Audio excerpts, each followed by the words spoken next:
агар шумо аз сайёра афтед бояд чӣ кор кунед? бисёриҳо фикр мекунанд ки беҳтараш кӯшиш кардан лозим ки ба баҳр афтод, аммо дар асл ин аз ҳама варианти хатарнок аст. гап дар сари он аст ки зичии об баланд аст ва шумо бо суръати баланд зиёда аз 200 км/соат ба сӯи замин меафтед. дар чунин ҳолат зарба хӯрдан ба об баробар аст ба зарба хӯрдан ба рӯи асфалт.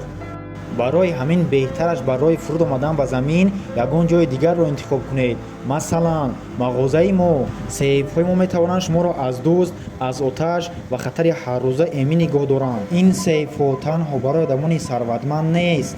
шумо ҳуҷҷатҳои замин, ҳуҷҷатҳои хона, ҳуҷҷатҳои мошин, диплом доред ки метавонанд аз тилло дида муҳимтар бошанд. бурда расондан ройгон.